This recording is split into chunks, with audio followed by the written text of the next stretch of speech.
ക്രിസ്തുവേശുവിൻ്റെ നാമത്തിൽ എല്ലാവർക്കും ഒരിക്കൽ കൂടെ എൻ്റെ സ്നേഹവന്ദനത്തെ അറിയിക്കട്ടെ. കർത്താവ് എല്ലാവരെയും ധാരാളമായി അനുഗ്രഹിക്കട്ടെ. ബൈബിൾ പറയുന്നു, അതുകൊണ്ട് അവൻ തക്ക സമയത്ത് നിങ്ങളെ ഉയർത്തുവാൻ ദൈവത്തിൻ്റെ ബലമുള്ള കൈക്കീഴിൽ താണിരിപ്പിൻ. ഈ പ്രാരംഭ നിമിഷത്തിൽ തന്നെ ഞാൻ നിങ്ങളോട് പറയട്ടെ, ദൈവം നമ്മുടെ മേൽ നിയോഗിക്കപ്പെട്ടിരിക്കുന്ന തക്ക സമയത്തെ തടയാൻ, ആ റൈറ്റ് ടൈമിനെ തടയാൻ ഉലകത്തിലെ ഒരു ശക്തിക്കും കഴിയത്തില്ല എന്നുള്ള സത്യത്തെ ഇന്ന് നിമിഷം നിങ്ങൾ മനസ്സിലാക്കുക. ബൈബിൾ പറയുന്നു, ആ റൈറ്റ് ടൈം നമ്മളിൽ വെളിപ്പെടണമെങ്കിൽ അവൻ്റെ ബലമുള്ള കൈക്കീഴിൽ താണിരിക്കുക. അതെ, ആ റൈറ്റ് പ്ലേസിനകത്ത് നിങ്ങളിരിക്കുക.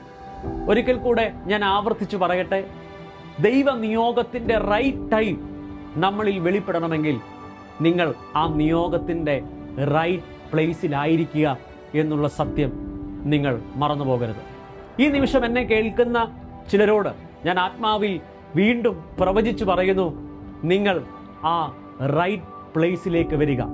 ആ ബലമുള്ള കൈക്കീഴിലേക്ക് നിങ്ങൾ വരിക. ആ ദൈവ സാന്നിധ്യം എന്ന റൈറ്റ് പ്ലേസിലേക്ക് നിങ്ങൾ വരിക. അതുകൊണ്ടാണ് സങ്കീർത്തനക്കാരൻ പറയുന്നത്, അവൻ എന്നോട് പറ്റിയിരിക്കാൻ ഞാൻ അവനെ വിടുവിക്കും. ആമേൻ. വളരെ ശ്രദ്ധിക്കണമേ ദൈവമക്കളെ.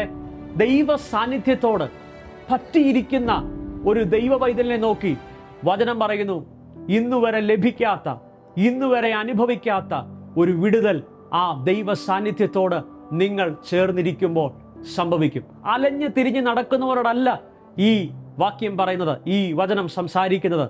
കറങ്ങി നടക്കുന്നവരോടല്ല.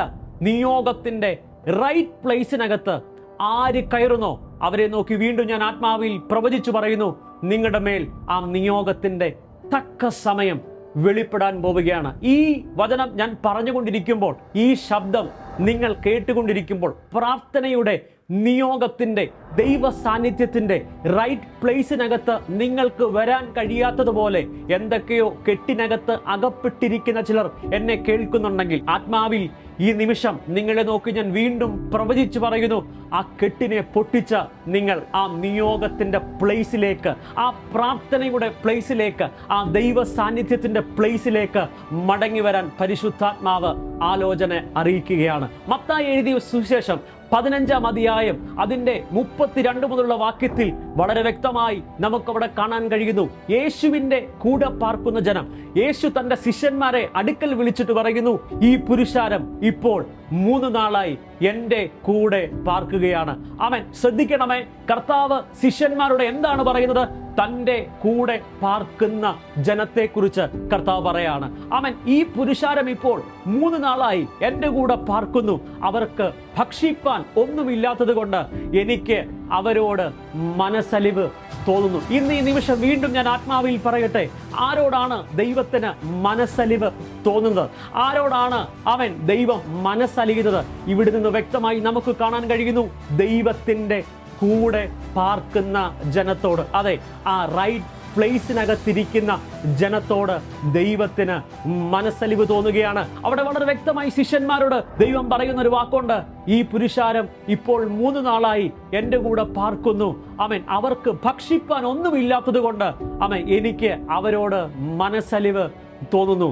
ആമേൻ. അവരെ പട്ടിണിയായി ഞാൻ മടക്കി അയക്കത്തില്ല. കാരണം അവർ വഴിയിൽ വെച്ച് തളർന്നു പോകാനുള്ള സാധ്യതയുണ്ട്. ഈ നിമിഷം വീണ്ടും അവൻ ദൈവ സാന്നിധ്യത്തിനകത്തിരിക്കുന്ന ജനത്തെക്കുറിച്ച് ദൈവത്തിൻ്റെ മനസ്സലിവ് നോക്കണമേ. ആമേൻ. അവരെ പട്ടിണിയായി ഒരിക്കലും മടക്കി അയക്കത്തില്ല. ആമേൻ. അവരെ ക്ഷീണത്തോടെ ഒരിക്കലും ദൈവം മടക്കി അയക്കത്തില്ല. തൃപ്തരാക്കി. അവിടെ ആ ഭാഗം നമുക്ക് കാണാൻ കഴിയുന്നു. അവൻ 7 അപ്പവും കുറച്ച് മീനും ഉണ്ടായിരുന്നു. അവൻ ദൈവം അതിനെ വർദ്ധിപ്പിച്ച് തൻ്റെ കൂടെ പാർത്ത ജനത്തിനു വേണ്ടി അവൻ ദൈവം അതിനെ വർദ്ധിപ്പിച്ച് അവർക്ക് ഭക്ഷിപ്പാൻ കൊടുത്തു. അവർ തൃപ്തരായി മടങ്ങിപ്പോയി എന്ന് ബൈബിൾ അവൻ നമ്മളെ പഠിപ്പിക്കുമ്പോൾ, ദൈവ സാന്നിധ്യം സത്യത്തിനകത്ത് നീ ഇരിക്കുകയാണെങ്കിൽ അവൻ ക്ഷീണിച്ചു പോകുമെന്നല്ല, അവൻ തളർന്നു പോകുമെന്നല്ല, ശൂന്യമായി പോകുമെന്നല്ല, നിന്നെ തൃപ്തിപ്പെടുത്തി നിന്നെ നിറച്ച് അവൻ നിന്നെ ശക്തീകരിക്കുന്ന ഒരു ദൈവം ഉണ്ടെന്നുള്ള സത്യത്തെ ഇന്ന് ഈ നിമിഷം നിങ്ങൾ മനസ്സിലാക്കണമേ. അവൻ അതുകൊണ്ട് വീണ്ടും ഞാൻ ആവർത്തിച്ചു പറയുന്നു, നിങ്ങൾ ആ നിയോഗത്തിന്റെ പ്ലേസിനകത്തേക്ക് വരിക. അവൻ നിങ്ങൾ ആ നിയോഗം എന്ന പ്രാർത്ഥനയുടെ പ്ലേസിനകത്തേക്ക് വരിക. അങ്ങനെയാണെങ്കിൽ അവൻ നിങ്ങളിൽ ദൈവം നിയോഗിച്ചിരിക്കുന്ന ആ തക്ക സമയത്തെ തടയുവാൻ അവൻ ഉലകത്തിലെ ഒരു ശക്തിക്കും കഴിയത്തില്ല എന്നുള്ള സത്യത്തെ നാം മനസ്സിലാക്കുക. റോമർക്ക് എഴുതിയ ലേഖനം 11-ാം അധ്യായത്തിനകത്ത് അവൻ വളരെ വ്യക്തമായി കാണുന്നു, ക്രിസ്തുവേശുവിനെ മരിച്ചവരുടെ ഇടയിൽ നിന്ന് ഉയർപ്പിച്ചവന്റെ അതേ ആത്മാവ് അവൻ നമ്മുടെ ഉള്ളിൽ വസിക്കുന്നു എന്ന് അവൻ നിങ്ങൾ മനസ്സിലാക്കുക. അങ്ങനെയാണെങ്കിൽ കർത്താവിനെ അവൻ ക്രൂശിൽ കയറ്റി അവൻ കല്ലറയ്ക്കകത്ത് ഒതുക്കി ഒരു കാരണവശാലും പുറത്തു വരാൻ കഴിയാത്ത വിധത്തിൽ കല്ലുരുട്ടി വെച്ചു. അവൻ സീലടിച്ചു. അവൻ പടയാളികളെ നിർത്തി.